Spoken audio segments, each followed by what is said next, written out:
All right, so we're going to be going over conditionals. So we're going to start by just making some simple variables. So we can start with, let's say we're doing something for, I don't know, buying a ticket or something. And if you're over the age of 55 or under the age of 12, let's say. So we'll just start off with our age equals 12, and then you need a price. We'll just start at B0, or whatever.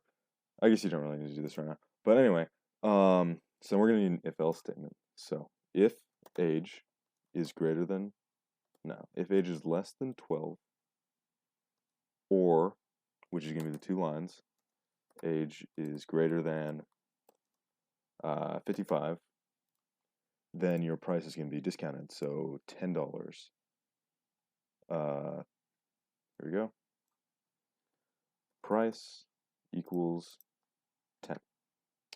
So if you're not under the age of 12 or over the age of 55, you have to have an alternative. So price equals, say 50, price equals 15.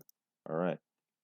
So that's just a simple use. If we go, let's say we're trying to find the max value in a list, you're going to be using conditionals in that situation. So I'll create a function. Wrong thing. So list would be our parameter here, which you will probably see in someone else's project. Let's call this function find max. So in this case, you're going to have a variable localized because we're doing a function. So var boop, let's just call it var max. Okay, so var max, and this is going to equal, I made a mistake. This is going to equal list 0, because you want it to be the 0 index. So then we're going to have a for loop, which will have a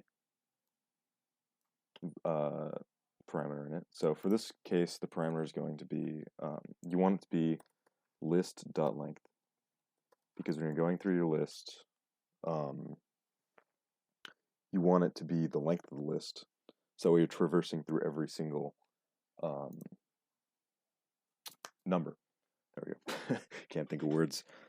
And then we're going to need another if-else statement. So in this case, we're going to be using if list I is greater than max. So we have a variable up here, max, and then right now max is the first number in the list. So basically what we're saying here, is if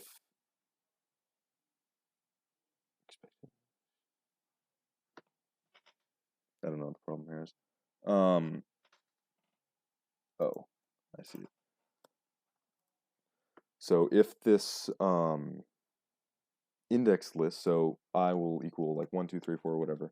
So if that number in the list is greater than the previous max number, then we're going to say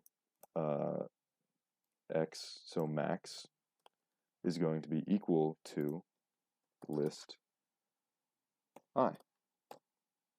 Simple as that. And then we have to return that max value. So return max